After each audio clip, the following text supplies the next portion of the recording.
It is one more step away for England's footy team to win the European Cup 2025.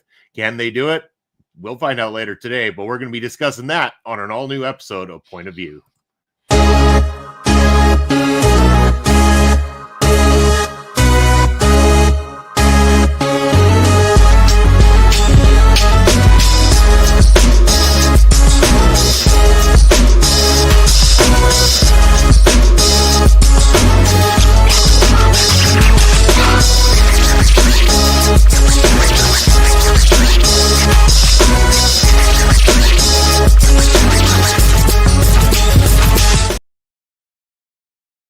Hello, everybody. Happy Sunday to you all. This is Point of View, your favorite Sunday sports stream. I'm Bobby Munson, and I'm joined by a couple of gentlemen that I appreciate their company every single Sunday. We're going to start to the other side of me for a change this time. We're going to say hello to our good friend, Mark. Mark, how are you doing today? I'm all right. I've had a very good week mentally. I got a second job now as well, so that's going. I start that soon. Andre's episode that we recorded last week will be coming out for everyone on Wednesday, and that was a really good sit down. And I also recorded a really good one last night with Melville Collins that will be coming out a week from Wednesday, which was really, really, really good. I think Bobby's so tired that he can't get to the draw to get any other top. He's that tired. Nothing else lifts far enough with this one shoulder. No, fuck it. But no, we got an interesting weekend of sport. We had the British and Irish Lions defeating the Aussies and beating them 2-0. And they will be walking away with a series win, but one more game for a whitewash. England are facing India right now in the cricket in the fourth test. India are currently leading by 11 runs. They've got 322 runs to 4. 35 overs remained with 1 day left to go after. Is it the fourth day or fifth day? I can't remember. 1 day to go after this. Formula One is on right now, where we have got Spa happening at this. Yes, he's currently watching it there. If you see me look down here, that's where I'm watching it as well. From there as well. So it's a good weekend of sport, Bobby, and we'll discuss how tired you are in a minute because you deserve some love. You deserve some love because you are fucking knackered with what's been going on over the weekend. But Andre, you beautiful bald-headed bastard, how are you? I'm okay. I'm really sore. Just over the last couple of weeks, my back's been getting tighter and tighter, especially the top right part. So after this, I'm gonna go get a massage because it's legit. Like the last day or two, when I just move, it's just like the muscles just twisting. It feels like it's just you know what it is, and I'm just like, I need to deal with this before I go back to work on Monday. So yeah, I'm good though. Otherwise, life's good. Just dropped a new episode of my show over on Backbreaker Media this morning. So where I sit there and listen to my co-host talk about the two shows K-Days this week because I couldn't go. So yeah, it's a fun little episode there, and yeah, it's been a good week. Just getting through the week, and Sunday hanging with you guys, watching some F1 while I talk to you guys, which I was very annoyed by this race this morning because the rain stopped it for about an extra hour and 20 minutes. And rain is the worst thing in F1.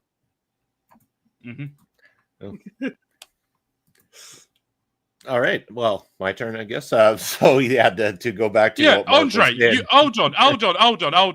Okay. Andre, you twat.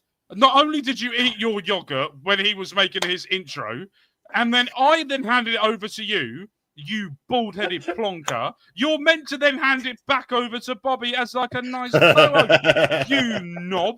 What are you doing? He's learning. Yeah, I'm a knob. What do you expect? I'm a knob. Yes, we know that you support Lance Stroll, but still, you can still pass it over, unlike Lance Stroll, to actually. Bobby, how are you today? There we go. Yay! All right. Okay. So for everybody who doesn't follow often enough or listen to my rambles, at least on my show, so I have been at Prairie Pro Wrestling all weekend. Starting Friday after work, I went down to the Lions Arena in Saskatoon, where we were set up to do the very first night of Beer Wars YXE. It was an experience. It was the lowest attended Prairie Pro Wrestling show in history, but we had nothing to do with the advertise. Like, I ended up making an advertisement a week before because we already feared this was what was going to go down, is that there was less people interested. And not only that, it was like an admission to get into the side where Prairie Pro Wrestling was, but it wasn't gated off where you couldn't see. So you could be in the free admission area drinking beers, watching through the gate for free instead of paying money to be near the ring. So when I say worst attended, I mean worst attended definitely in that area. But the Friday night was, it was kind of like you could hear crickets in that building, like even for the beer portion of it. So yeah, it was, I mean, taping any show is tiring. We did 2.5 hours that night. The regular crew did the tear down of the ring to get it prepared, because then Saturday I showed up for what was the next part, starting with the Saskatoon Berries baseball game. We were there mid-afternoon. 4:30 was bell time. We were doing a 1-hour show there. We were there a bit before that, and I just want to say thank you to the Saskatoon Berries, who not only allowed us to be there, but were one of the most accommodating, greatest groups that we have ever done a performance for before we got there. They not only were, hey, welcoming us in and showing us where to set up and what we could do, but it was right away they come over and they're like, here, yeah, it's a hot day. We know the wrestlers and staff are going to be tired and needs some fluids. So they brought us two full packs of bottled water, as well as 2 full packs of Gatorade as well too, on the house from the Berries team. So that was really awesome. The best part is there was a lot of people that showed up early to watch the wrestling part, especially with their kids. Some people we see at regular PPW shows that because of the time we normally start and everything like that, their kids are a little too young to be out that late kind of deal. So they got to bring them for the first time.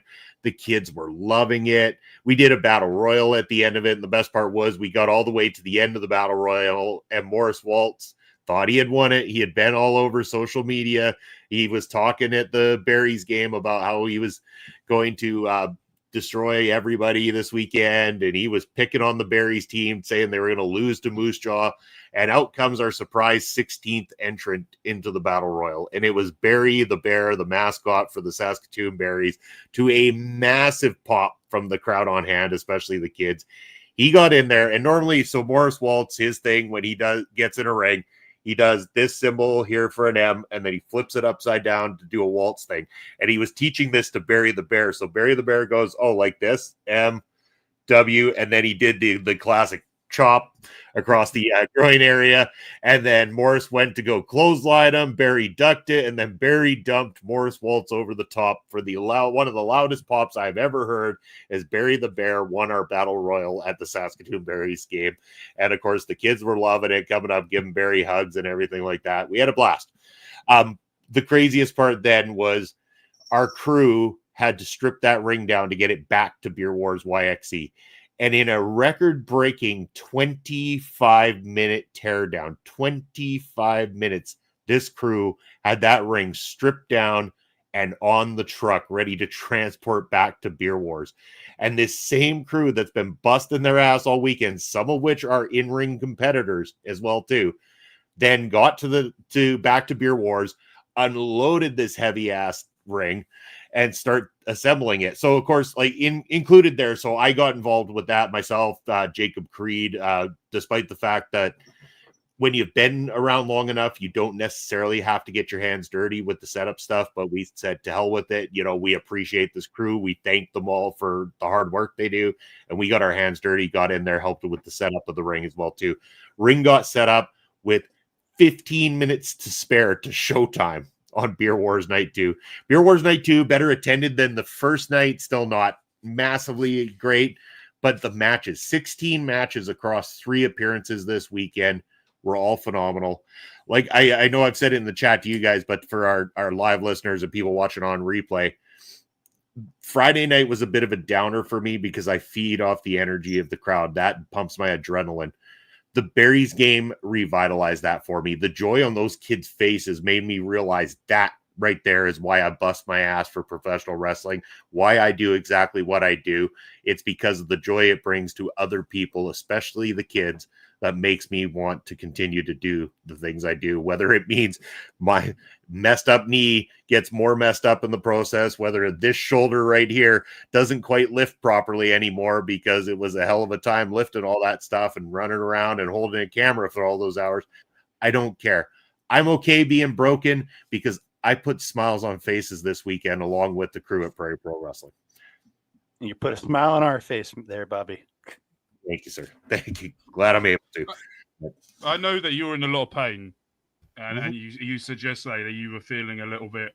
I think the word was a bit down yesterday from what happened. But I think that the way you lit up when you were talking about that battle royal with the bear winning, you could probably tell that was probably the bit of like it is worth it. Slightly, it may not be fully worth it. I may be thinking, my body's going, why the fuck do you do this to me? But you must, yeah. By the way, I'm not repeating the conversation we had earlier, but there is a conversation me and Bobby had before we started recording something earlier that made me nearly wet myself by how much in pain this man is. It made me absolutely crack, I'll tell you. Yeah.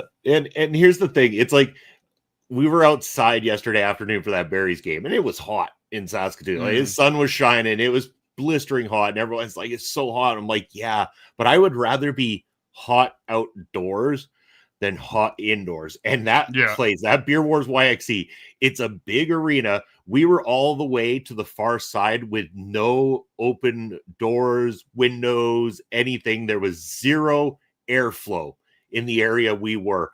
It was the equivalent, I would say, of standing inside of a sauna to tape pro wrestling. So for 2.5 hours, 2 nights in a row, it was like I was standing in a sauna. I was dripping from head to toe. Like I was soaked in my own sweat. So much that when I went to pick my wife up from her mom's place after the second night, her mom looks at me and goes, "Oh, were you out swimming tonight?" Like, yes, in my own gross. But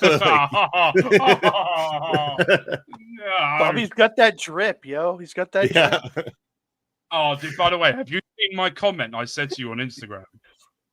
No, I haven't got to much of anything really. Go on your phone. Go on your phone now. I want your live reaction now. I want you to go on your Instagram with that picture that you put up there talking about Perry Pro Wrestling this weekend. And I want to get your instant reaction to the comment that I put. Oh, no. Okay, no, sorry. That's the one from Friday. Okay, yes, I have. I thought you made from yesterday. Okay, yes. I did see that. Yes, thank you. I know where you're going with this now after my comment as well, too. Yes, that comment come back to me. As soon as you said that, I put something absolutely incredible on there. Please, mate, I really hope you've seen that. But yeah. If anyone doesn't see, I'll read it out to everyone. So Bobby put a post on there. I need to go and find where it is. And he put a post talking about this weekend. And it was a picture on Friday. And there's only one comment on there. And it's basically from me. And basically it's him slightly sweating up against a wrestling ring. I'm going to put it nice. That was after I wiped down just to take the picture. Yeah. So what you guys, Bobby was thirst trapping. So I put the message, go, Bobby, please, that sweat is working overtime. This isn't a thirst trap. This is a full-blown flood warning. Yeah.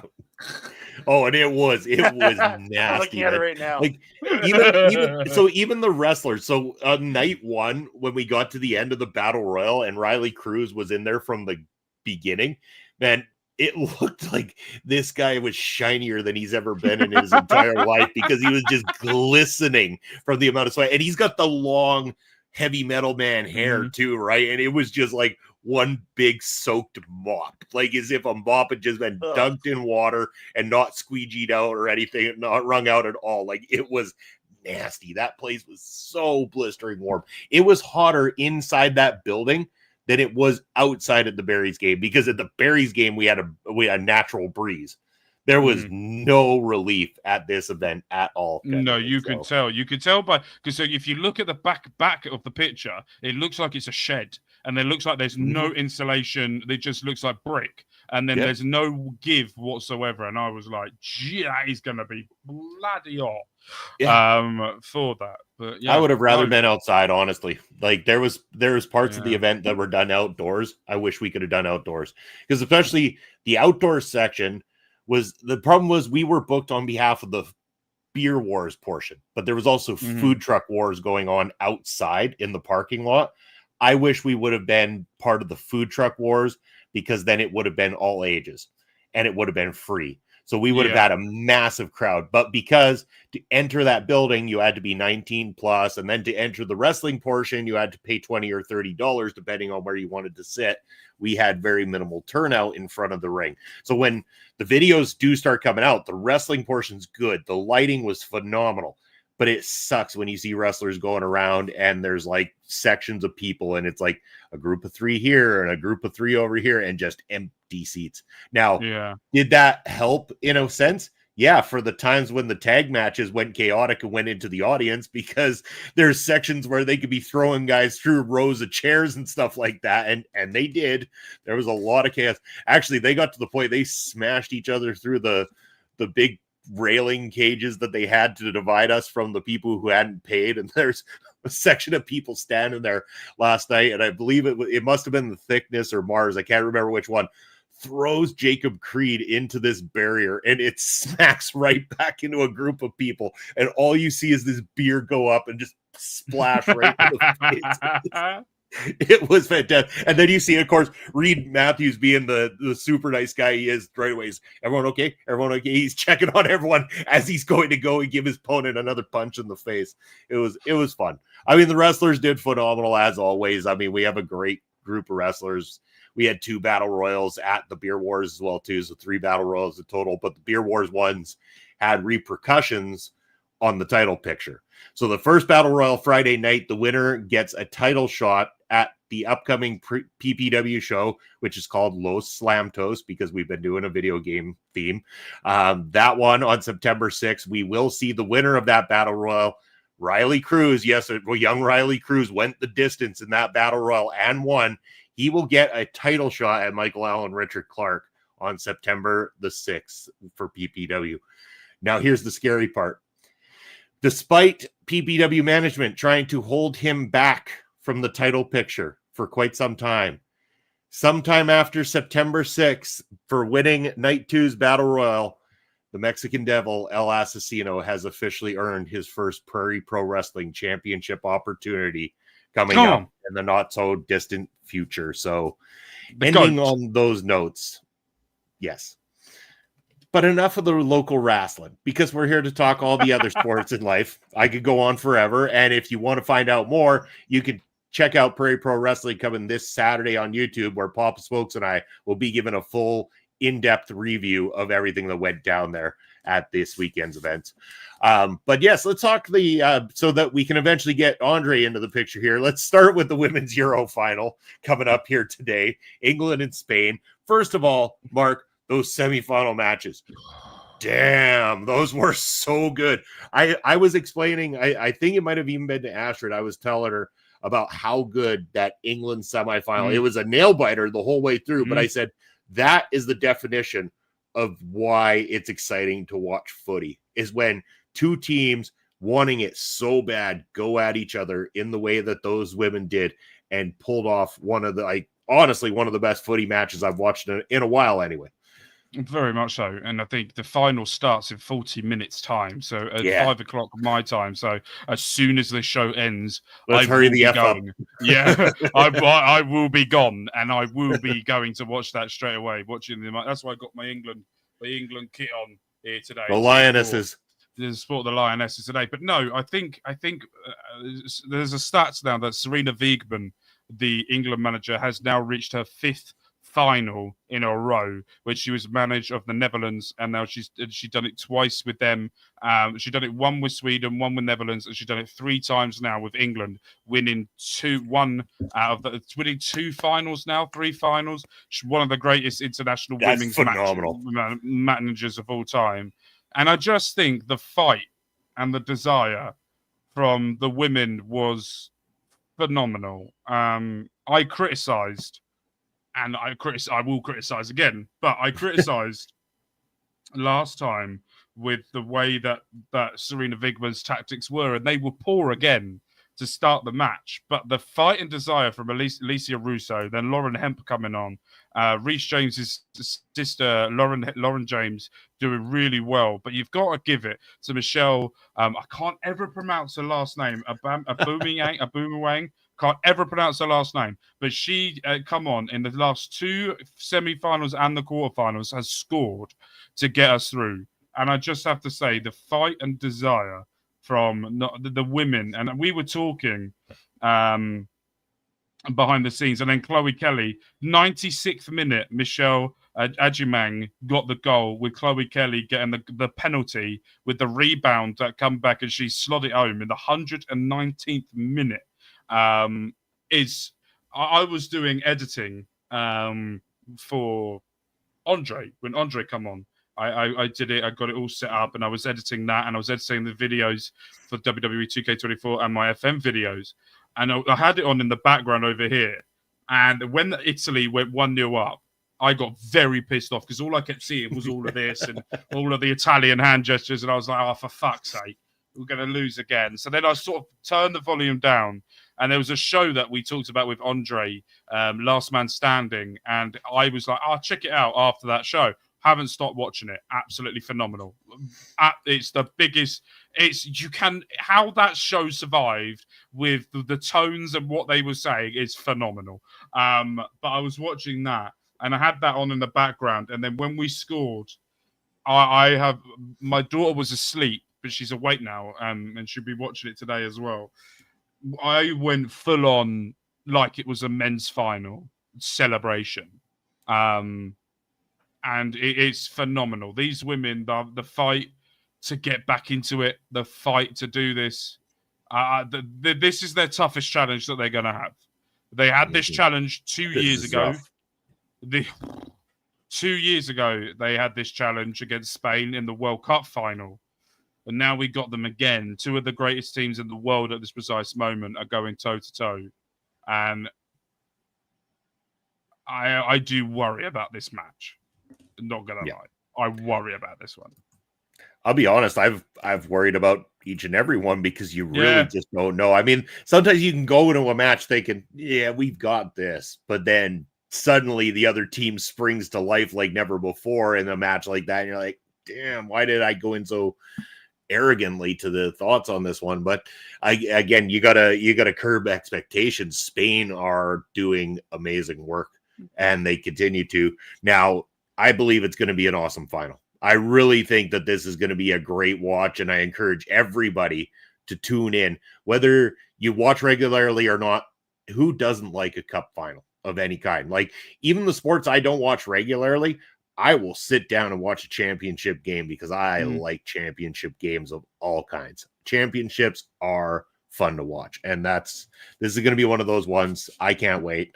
I think it's going to be almost as great as witnessing Man United win 2-1 today, despite it being not a very dominating game by any means, but we still pulled out a victory. So yeah, but if you look at the record, anything I can right now. Yeah, if you look at the record of Spain going into this final, they beat Japan 3-1. Then they beat Japan. Hold on, here we go. So they beat Portugal, their first game of the tournament, 5-0. They then beat Belgium 6-2. They then beat Italy, who England just beat 3-1. They then beat Switzerland 2-0 and then beat the Germans 1-0 to reach the final. So they can score. They've got the forwards. And we are not doing very well defensively this tournament so far. We look very open going into this final. So it's whoever's got who can really pull something out. And I really hope that we can win this tournament again We know that the royal family are going to be watching like they always do. Really back the women's team like they've always done, which is great for the UK. We know that the Prime Minister's watching. We know everyone with high power will be watching over here in the UK. We just hope that the women are able to perform under this type of pressure and not do what the men do, and that's buckle. So let's I have a fucking hope at question this for point. Bobby on this. Yeah. Are you able to watch it over here? Am I able to? Yeah. Well, is it showing somewhere? Let's not kid ourselves. Bobby cut the cable a long time ago. I always find a way to watch things if I want to. Okay. Okay. I was just wondering if there was an actual way to watch. I couldn't tell you whether or not it's streaming in Canada properly. I can Google it. Let me Google it for you, Andre, and then I'll let you know. What's going to happen is Mark's going to put it on a stream inside StreamYard for you to watch. Am I?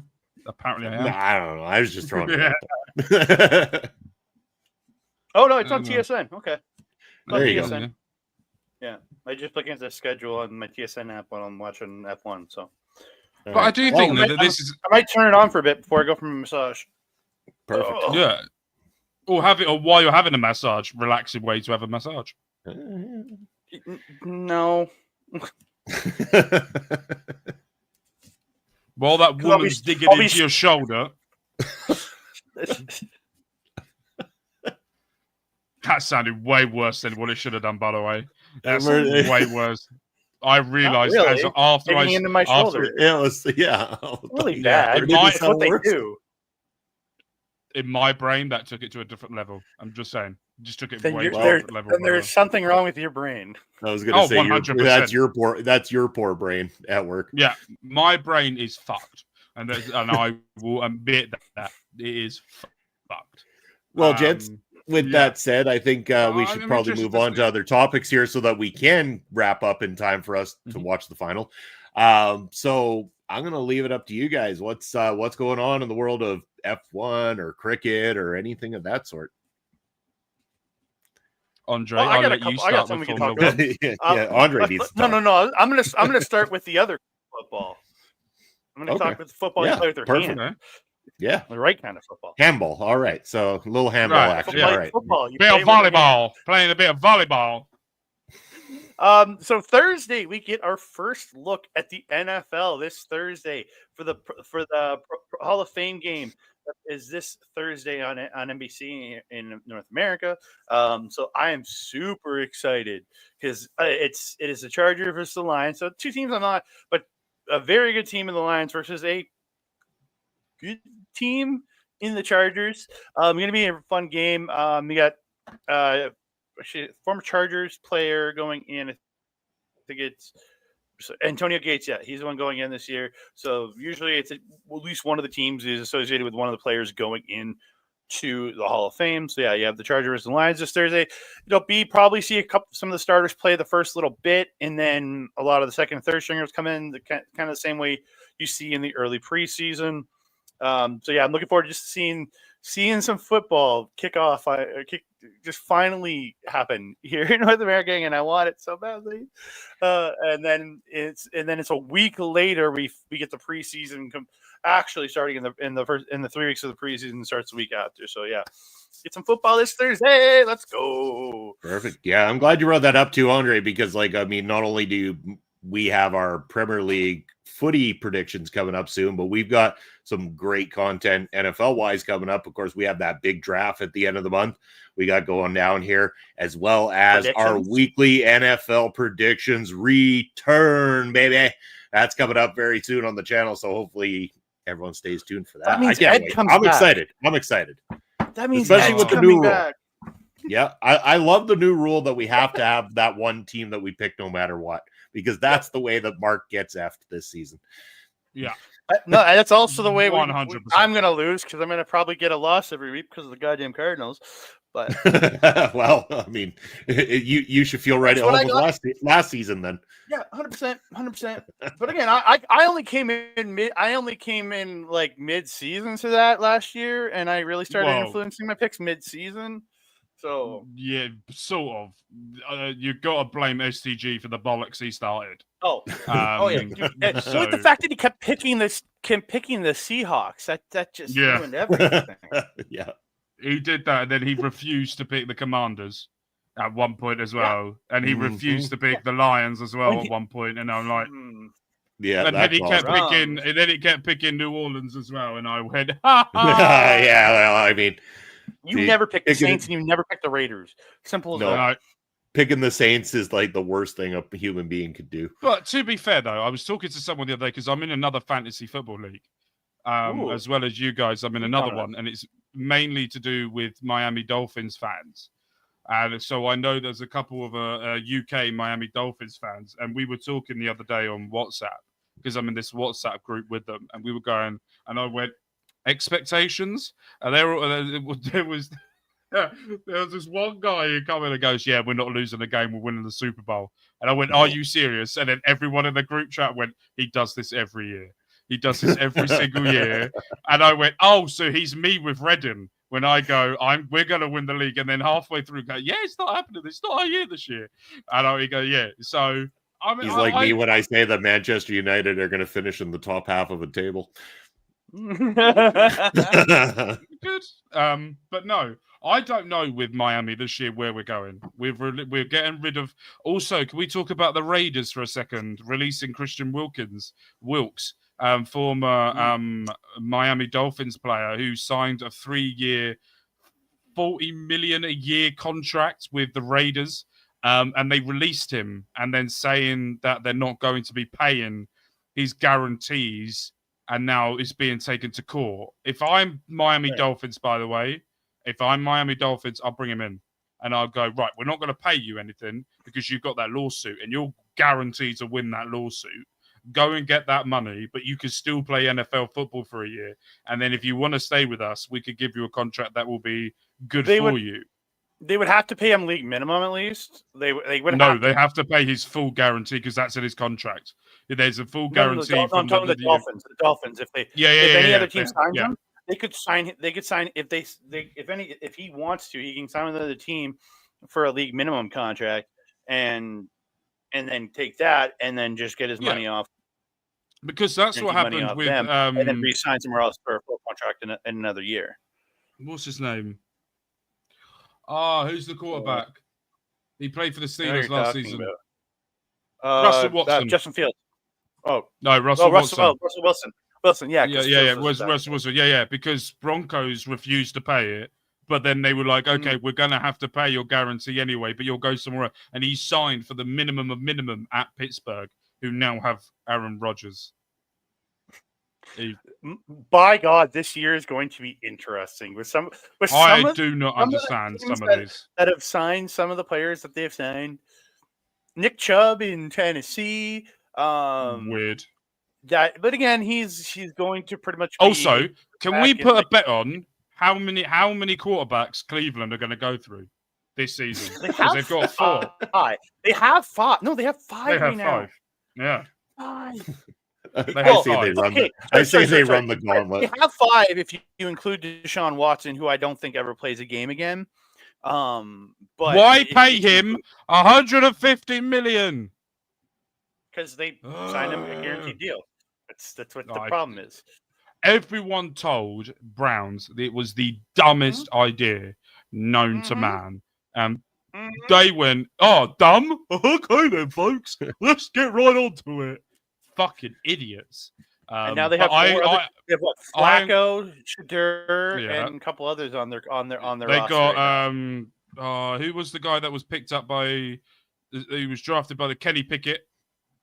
Yeah, Kenny Pickett, yep. Kenny Pickett. They got Watson as well. So they got Deshaun Saunders, who was drafted. You had Watson, who's paid the stupid amounts of a quarterback.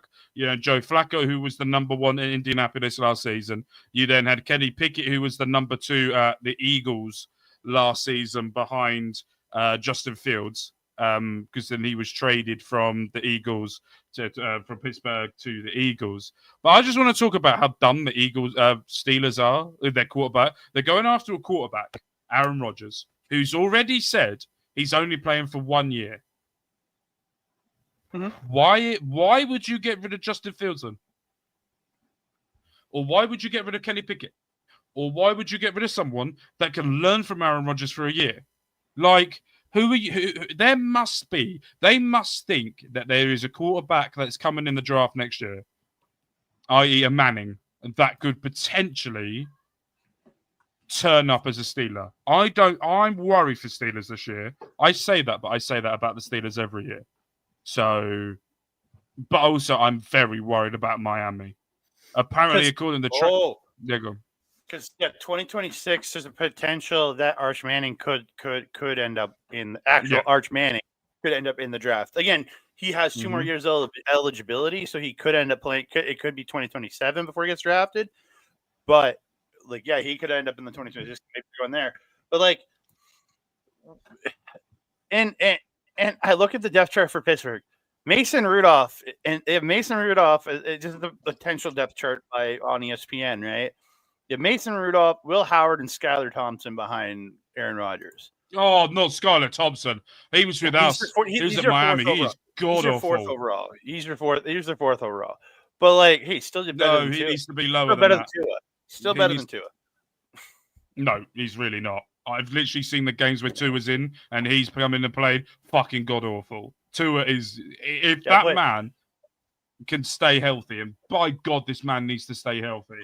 Because after what I'm seeing from the reports of the training camp, apparently this is the best training camp that Tua's looked in, the best overall team, but the lowest attended by fans. I am very worried for Miami this year. I do feel like that they've made terrible decisions with keeping Tyreek Hill. I think getting rid of him to get off the cap space, potentially get draft picks. But at the same time, if Tyreek Hill decides to be an actual human being instead of a knob, then we could actually have a good team around Tua. We've boosted the offensive line, which is what we desperately needed to do for years. But then we made our defense weaker. So it's sort of, I am worried. I also feel like we could be one of those teams that go, I could be one of those people that go, yeah, knew we'd be second overall. Knew that. Not overall as in the whole of the NFL, being second in our division, going, yeah, I knew that was going to happen. Easily. And I could also go with we're rock bottom going, yeah, that was obvious that was going to happen. I also worry for Mike McDaniels as well. I don't know how long he's going to last. Because of what happened last season with the reports coming out that he was much more relaxed with the players and let them get away with a lot more, and now has decided to go authoritarian on them, which needed to be done because they were just awful. You've got New England that looks so much better than what they were last year. Jets looking a little bit more responsible with Justin Fields, who was cutted off recently in the behind the closed doors game. But they are getting better as well. They got the defensive coordinator from the Lions. The offensive coordinator last year for the Lions has gone to Chicago. And I do feel Chicago are going to get a lot better. It's just, I'm very worried with Miami. Commanders as well, bringing deals for players to make them stronger. They're going to be stronger in their division. The Commanders as well. You've got people, and if we're looking at our conference, Chiefs are not going to go anywhere. Travis Kelce's back. He looks fucking better than ever. A lot leaner, a lot meaner. That's scary for the tight end position. You've got Patrick Mahomes, who, by the way... He's got that Swiftie power in him, you know? Absolutely. He's going to have that extra 60% from the Swifties going forward. You've got Patrick Mahomes, who, by the way, the last time he lost a Super Bowl final, he then won the next one. So he's going to be on a revenge tour as well and wants to be having a better season. And then you've got the Ravens who look good. Giants still look shit.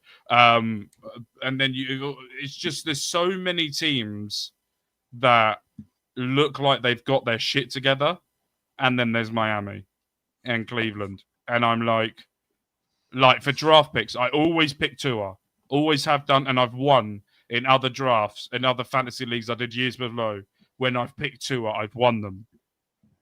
But I just worry. I really worry for this year. Yeah, it's an interesting year because Miami's got they got a solid core with Tua there. Mm-hmm. Yeah, I can never say his name. Ashan, whatever the fuck. Is a great starting running back. Yeah, Hill. While he has issues, when he wants to be good, he's great. You're gonna get Waddle behind him, Westbrook and Kinney with him behind. Again, you have a good core there. Yeah, it's just there's always a risk. Yeah, you know what I mean. There's always that. We have a really good balance. We have a very good starting lineup. It's when someone gets injured, we then panic. And it also seems like McDaniel is a bit like, and the way that I could perform this is Miami's a bit like Red Bull, right? Formula One team is you have one star and Tua, and you put all of your shit in that one basket. And then when the next one turns up, by the way, look who our backup quarterback is. And then when you go to the next one, you go Zach Wilson. Yep.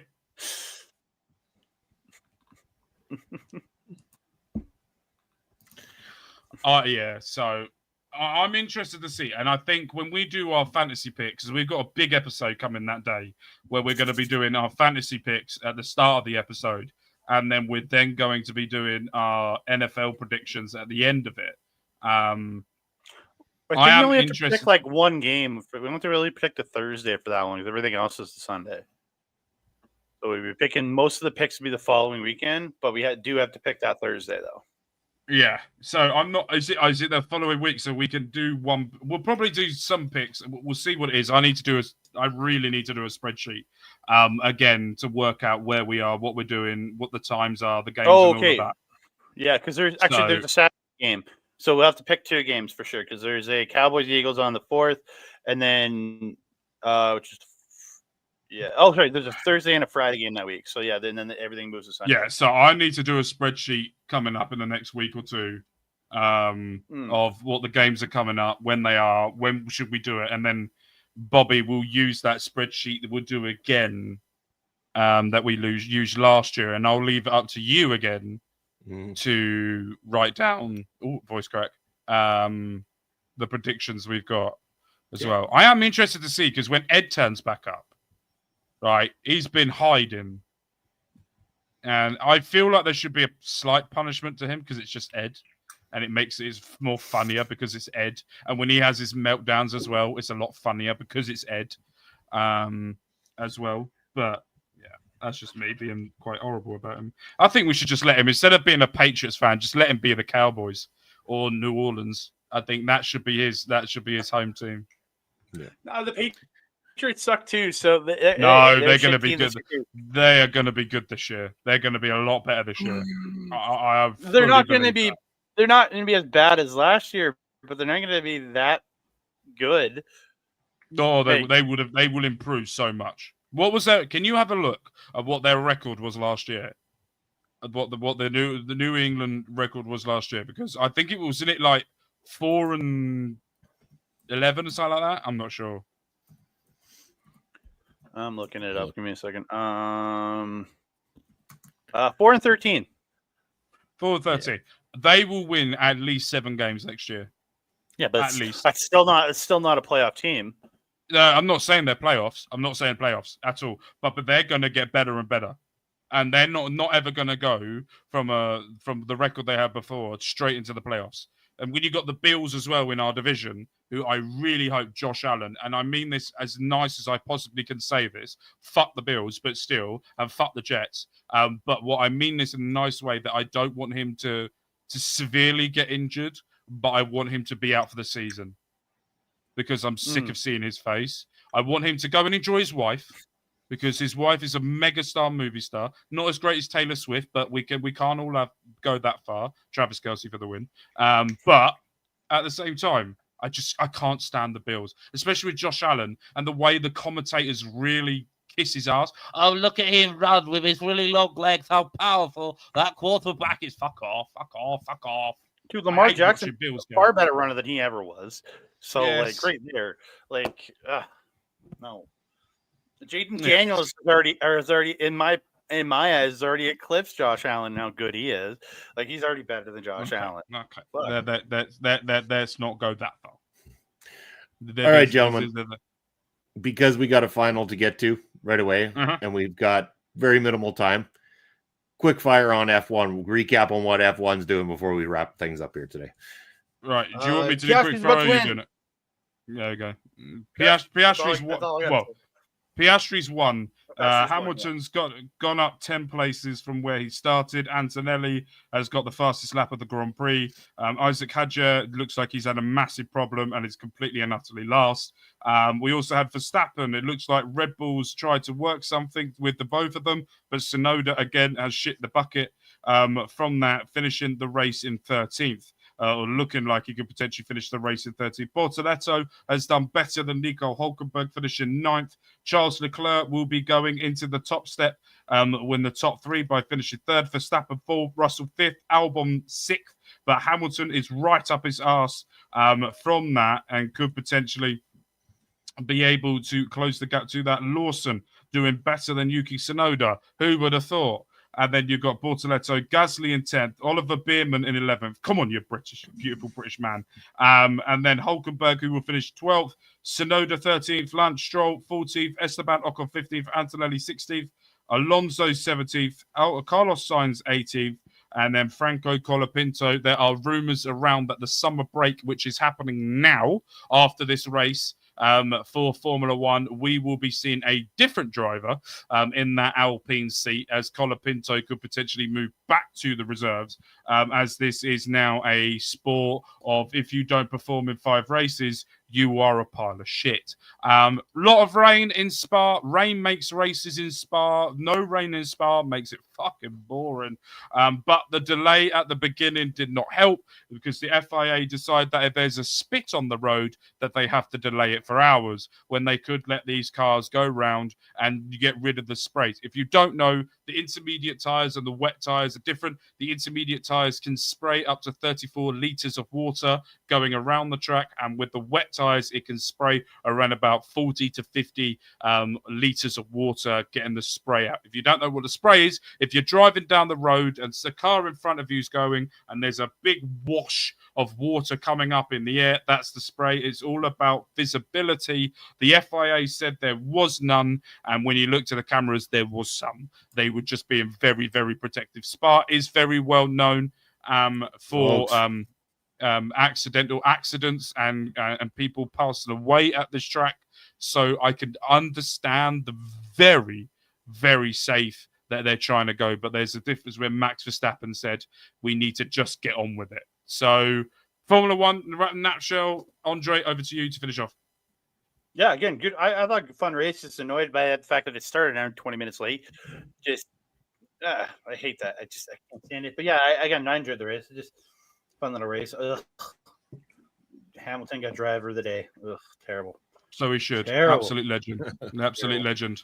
Couldn't even get in the top 5. It's couldn't get in the top he 5. started 18th, you big plonker. Max Verstappen would have been first if he had started in 18th. So yes, because they built the car for him. Ferrari are shit.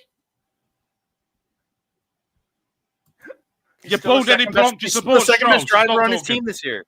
He's still the second best driver on his team this year. I can't wait to go to Canada to kick you square in the bollocks. That's all I want to do. I still all right. With that said, going over to the beautiful bald man, as Mark likes to call Plonker, to find out what he's got going on this week and where you can reach out to him. Yeah, we just like I said earlier in the show, we just dropped a new episode of Pop Spot over on Backbreaker Video. Myself at AWS reviewing the 2 shows from K-Day's Slam Fest from Top Town Pro Wrestling. It's pretty much AWS just talking pretty much the entire show. I'm just there reacting to stuff he's talking about. So go check that out. So we're on Backbreaker Video. It came out today, and I'll be back this evening at 7 p.m. Eastern Time. It'll be myself, Ed, and the Empress of OLE, the host of Marvel Talk, Peggy, as the 3 of us will be back to chat Fantastic Four First Steps. So come hang out with us, listen to us talk about this wonderful movie. Bob, have you seen it yet? No, I'm going to hopefully go watch it this afternoon and try not to fall asleep in the chair while I do it, because of how tired I am. Go right now and see it. Leave right now and go see it, and then when you get back, you can then watch us review it. I've got a women's Euro final to watch first. You can tape that. You can fucking wait in cinema to watch the shitty for. No, but Did you not hear the part where I said I cut the cable? You can replay online somewhere. You can. Yeah, okay. Yeah, you can find me back here this afternoon, this evening, 7 p.m. Eastern Standard Time. Come check it out. Marvel Talk is back. There you go. Now over to the Mark, guy who keeps calling him a plonker over on the other side. Mark, what do you got going on, and where can the people find you? Yeah, so on Mark Talks Men's Health and Mind with Mark, you get there on all of the social media, so go and check that out. We have on last Wednesday was Bubby Money Munson who come on, and on this Wednesday will be Andre C, where we had a very, very honest, deep chat about his father, about his personal life, and a lot of things. And coming up the week after that will be Mel Ball Collins, the first female to be coming on the channel, and we talk about women's and men's mental health going over in Canada. On Mark Talks Football, we will be doing a review show tonight, not the one that we just recorded, but there will be a review show coming out tonight about the season that we did in China, and how we did in our first season in China. So go and check that out. And on Mark Talks Wrestling, we there's been a lot of deaths this week on SmackDown, with wrestlers dying, written off, and there has been a lot of formations of tag teams.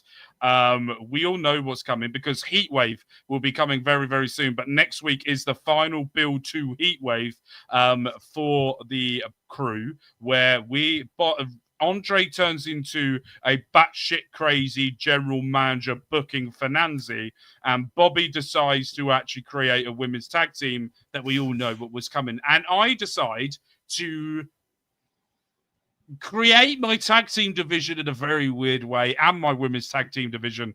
And don't forget as well, the first episode of Heatwave will be crowning the new women's tag team champions, and the first defense of the Motor City Machine Guns, second defense of their tag team championships as well. By the way, to the guy on TikTok that messaged me going, why is Ilya Dragunov wearing tights as well as Drew McIntyre? That's because of some batshit crazy bald-headed man down there has created a team. And I told him to go and watch the episode. He did on TikTok, and he went, now I understand. I went, now that's why you have to watch my episodes. Bobby, what have you got coming up, and where can we find you? Well, down below is my ticker. That's where you can find me across all social media. For what I got coming up, you're going to be able to find me this coming Thursday with Papa Smokes as we bring you another trip through the territories. We're going to be talking about the territory known as Hollywood Wrestling from LA, whatever you want to put it as. That is what we're going to be covering this coming Thursday night. You're going to also be able to join myself and Papa Smokes at Prairie Pro Wrestling's YouTube channel this coming Saturday, where we're going to be talking about the chaos that was Beer Wars Night 1 and 2, as well as the Saskatoon Berries game as well too, and more about our upcoming show, Los Slamtos. That's on Saturday, September the 6th. So join us there. And then, of course, back here with these two gentlemen next Sunday for more of your great sports talk here on Point of View. All of this can be found at OLE Podcast. That ticker down below is going to take you to every one of the socials that we've got. Go follow us on all the socials, as well as on YouTube and Twitch. Follow us on Twitch, and if you're on the YouTube side watching this on replay, leave a comment, give us a thumbs up, smash that notification bell, and hit the subscribe button. I know for a fact that 75% of the people viewing haven't subscribed yet. So what are you waiting for, huh? What are you waiting for? Fucking hit it. Fucking hit it, right. You pricks. Smash it, just like I'm going to smash this outro on the way out. We'll see you next time.